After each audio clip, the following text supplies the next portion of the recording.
Before we get into this one, if you could just hit that subscribe button down below, that would mean a massive amount to me. But let's get straight into the video. So Leeds have just drawn 0-0 away at Selhurst Park, Crystal Palace away, and it's a weird one.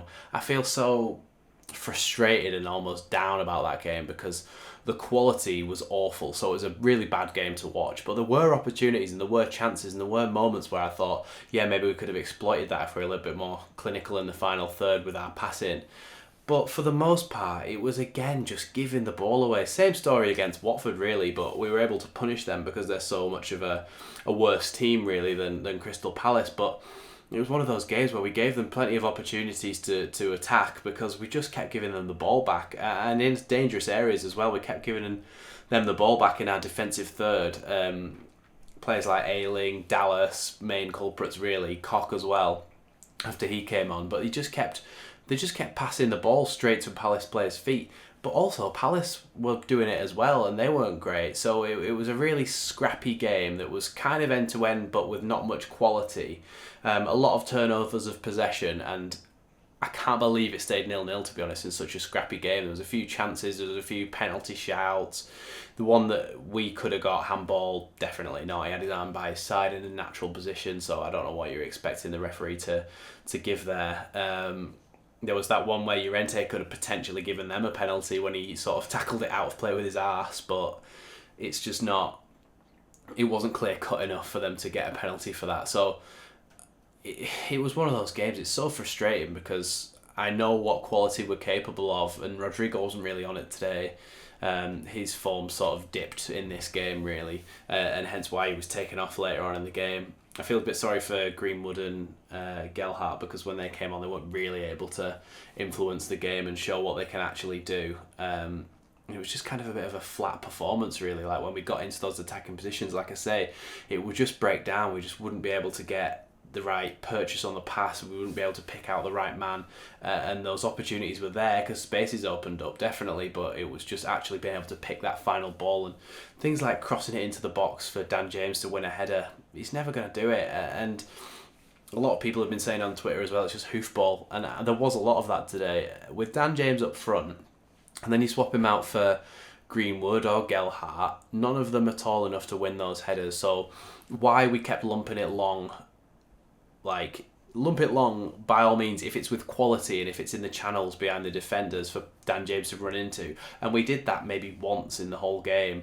But the rest of them, the quality was just lacking so much that we weren't able to get him in behind, and it just ended up them, Anderson or Gay, just heading it straight back out to their midfielders again, and it just wasn't productive, a productive way of doing it. I mean, surely you need to pass it into the, if that's not working, you pass it into the midfield and you try and let players like Calvin do it from a little bit more of a progressive position, maybe on the halfway line rather than just hoofing it from the back. But like I say, it was just one of those games, and where that leaves us now going into this run of games, we've got Man City, Chelsea and Arsenal in our next 3 games, and I can't really see us picking up any points. The most chance we've got is probably against Chelsea because Chelsea have also got the FA Cup final that weekend, so they will be resting players. You would think Tuchel will be resting players for that game, so that's the only one where we sort of stand a chance. But these next 3 I can't really see us winning, and so tonight I really thought this is kind of a must-win game, especially with the 2 wins on the bounce that Burnley have had. So now with us sat on 34 points going into a run of 3 games, which I don't think we're going to get any points from, Burnley have got a real chance to catch us up here. Everton, I'm not sure about. Everton are now actually in the bottom 3 and they're on 29 points, so we're 5 points clear of them. But 3 games towards the end of the season, they could easily win 2 and catch us up. So it's one of them where I'm starting to get very worried about it now, and I was very worried before this game, and throughout I was just absolutely terrified that they were going to score, but also terrified that we weren't, and we didn't in the end. So we've only picked up 1 point from this winnable fixture. It was kind of a stalemate earlier in the season against Palace as well. We ended up getting that late penalty to clinch it with Rafinha, but it's frustrating because, like I say, winnable game, and we've also got these 3 fixtures coming up now. We've just got to pray that we get anything, maybe a draw from these games, and then hopefully we get a 1 win against Brighton or Brentford. Hopefully against Brighton, because they're a bit of our bulky team, and I'm at that game. So I'm at the Chelsea game, the Man City game, and the Brighton game. So you get 3 match day vlogs for those ones, and hopefully we pick up some points and get safe now. But before we had this little break, just after we'd beaten Watford, we were looking pretty safe and looking pretty clear, and now I'm starting to seriously worry about it again, because we could easily be caught now. We need to get some more points on the board, and I just can't see how they're going to happen in these next 3 games. And it's seriously starting to worry me.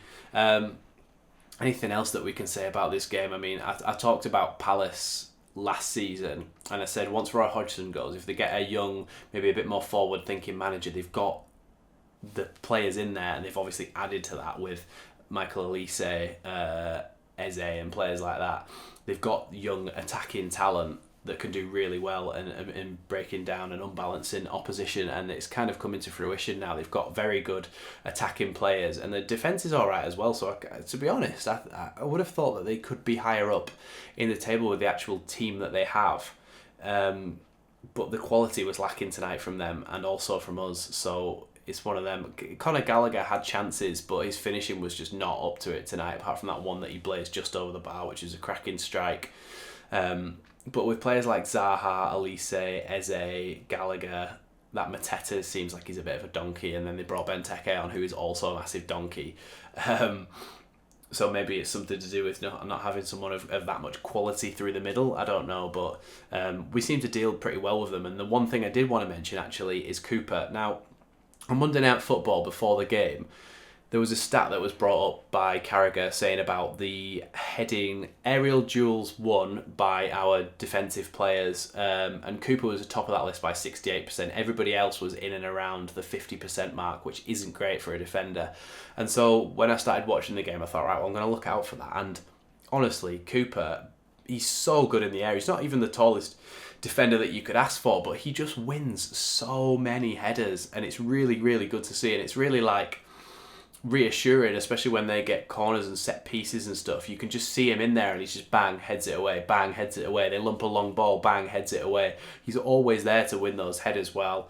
He seemed quite calm in comparison to Llorente, who seems to be flapping around, rolling around on the floor, running around in circles, doing whatever mad stuff he does.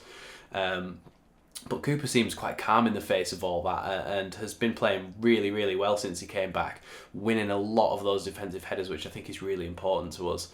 I think being a little bit earlier in the season, we might have lost that game, but maybe the actual scrappiness of the game we pulled Palace into our game, really, and we both sort of played scrappy, and neither of us were able to counter-attack that effectively. So I think we sort of cancelled each other out, and maybe that's something to do with the fact that Marsh and Vieira had played each other 9 times in MLS as coaches, and so maybe you figured each other out a little bit, and sort of know what each other are gonna try and do, and maybe that cancelled each other out. I'm not sure, but all in all, not a fantastic game to watch at all. It wasn't one for the neutrals, really, and the quality was really, really poor. It was more like a lower championship game in terms of some of the quality there, and really we need our quality players like Rafinha and Rodrigo and Phillips to sort of carry us through these games, and then be the ones that get us the victories. So I'm hoping that we get at least 1 point out of the next 3 games. 1 point out of the next 3 games, and we're on 35. That's been enough to stay up on average the last 10 seasons, I think. So that's what I'm really, really hoping for. And then after that, if we can just get a victory against Palace, against Brighton or Brentford, then I think we're going to be safe. But it's going to go right down to the wire. And like I said a few weeks ago, I wouldn't have thought it was. So yeah, I'll be doing a match day vlog on Saturday from the Man City game at Elland Road, so you'll see that when it goes out. Hopefully we can get anything from that game, but I do not hold out. I do not hold out much hope for that one, because they are just too strong, and they just seem they're on a romp to the title if Liverpool don't have anything to say about it. So that's going to be it for this one. Like I said, you'll see me on Saturday with a matchday vlog from the Man City game. Thanks for watching this one, and I'll see you next time on Leeds Lately.